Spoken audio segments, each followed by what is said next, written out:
Hello everyone, welcome to my channel. Today we are going to learn what is C continuous statement. The continuous statement in C language is used to bring the program control to the beginning of the loop.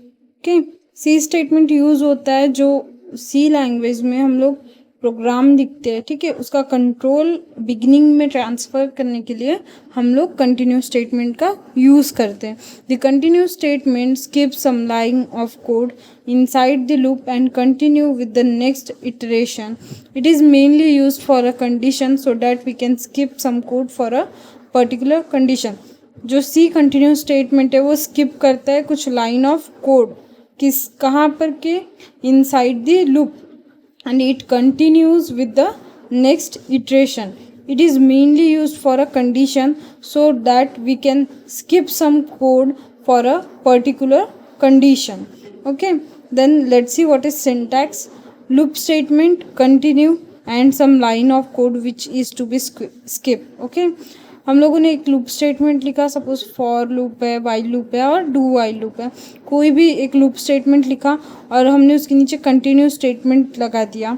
ठीक है, उसके नीचे भी कुछ line of code है but हमको कोई से सर्टन कंडीशन पे वो पर्टिकुलर लाइन ऑफ कोड को जो है स्किप करना है, तो हम लोग कंटिन्यू स्टेटमेंट का यूज़ करते हैं. और जहाँ पर कंटिन्यू स्टेटमेंट लिखते हैं हम लोग तो प्रोग्राम जो है वो ट्रांसफ़र हो जाता है और नेक्स्ट इटरेशन वो कंटिन्यू करता है. ओके, कंटिन्यू स्टेटमेंट का फर्स्ट एग्जांपल देखेंगे. हैश इंक्लूड stdio.h हमारी header file. Then main function के अंदर हमने एक वेरिएबल लिया जिसको हमने 0 असाइन किया.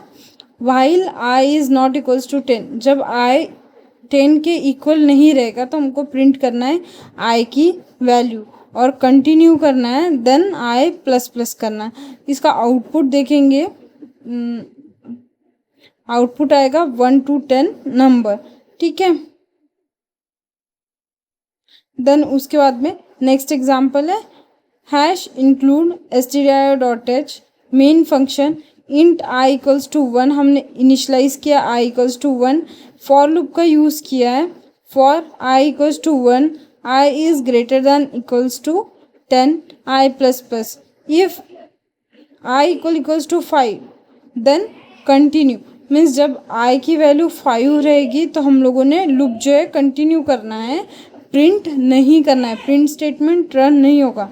यहाँ पर क्या प्रिंट होगा 1 2 3 4 6 5 क्यों स्किप हो जाएगा आउटपुट में, बिकॉज हमने यहाँ पे कंडीशन दिया इफ़ i इक्वल्स टू 5 होता है देन कंटिन्यू, इटरेशन को कंटिन्यू करो. प्रिंट स्टेटमेंट हमको वहाँ पर एग्जीक्यूट नहीं करना है एट दैट पॉइंट. ठीक है, तो ये हो गया फॉर लूप का एग्जांपल. देन हम लोग देखेंगे इनर लूप में कैसे यूज़ करते हैं इसको. Next example hash include stdio.h int main function लिखा. देन उसके बाद में i equals to 1 and j equals to 1. For I equals to 1 I is greater than equals to 3 and I plus plus. I plus plus क्यों use होता है increment के लिए.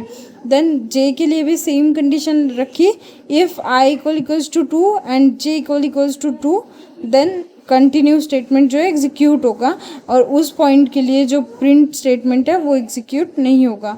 Okay, और end of the loop and return 0.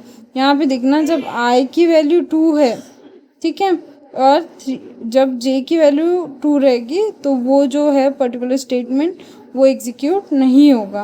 Okay, ये उसका output है. And यहाँ पे हम लोगों ने कितने स्टेटमेंट्स देखे, 3 एग्जांपल देखे कोड के थ्रू कि कैसे जो कंटिन्यू स्टेटमेंट है वो वर्क करता है. कंटिन्यू स्टेटमेंट का सिंपल वर्किंग क्या होता है, वो जो प्रोग्राम का कंट्रोल होता है उसको बिगिनिंग में ट्रांसफ़र करता है और कुछ लाइन ऑफ कोड को, जैसे हम लोग यहाँ पे प्रिंटफ स्टेटमेंट को स्किप कर रहे थे उसी तरीके से कुछ लाइन ऑफ कोड को स्किप करता है कोई भी पर्टिकुलर कंडीशन देने पर. जैसे कि फर्स्ट इसमें हम लोगों ने देखा कि बिना किसी कंडीशन के हम लोगों ने कंटिन्यू स्टेटमेंट दिया हुआ था. ओके, देन उसके बाद में नेक्स्ट कोड में हमने दिया था जब i की वैल्यू इक्वल्स टू 5 रहेगी तो कंटिन्यू करना है. तो वो जब 5 थी तो उसने कंटिन्यू किया तो यहाँ पे 5 की वैल्यू नहीं प्रिंट हुई. ठीक है। ऐसे ही यहाँ पर नेक्स्ट जो थर्ड वाला एग्जांपल है वहाँ पे हमने कंटिन्यू स्टेटमेंट लिखा था जब आई और जे की वैल्यू जो है वो 2 रहेगी, ठीक है, तब कंटिन्यू स्टेटमेंट रन करना। और ये इनर लूप में था तो वो सिर्फ क्या करेगा, कंटिन्यू लूप जो है वो सिर्फ जे के लिए रहेगा, ठीक, आउटर लूप के लिए नहीं रहेगा, इनर लूप के लिए वर्क करेगा सिर्फ, ठीक है। तो ये हम लोगों ने 3 वेज देखे कि कैसे हम लोग कंटिन्यू स्टेटमेंट यूज़ कर सकते हैं। नॉर्मल कंटिन्यू स्टेटमेंट, फिर एक का कंडीशन दी थी हमने, कंडीशन का यूज़ करके हम लोगों ने कैसे स्टेटमेंट को यूज़ किया। देन लास्ट में हम लोगों ने देखा कि कैसे हम लोगों ने जो है इनर लूप के अंदर हमारा कंटिन्यू स्टेटमेंट यूज़ किया। ओके, होप आपको वीडियो अच्छी लगी होंगी। Do share it with your friends and don't forget to give it a thumb. Do subscribe to my channel. Thank you.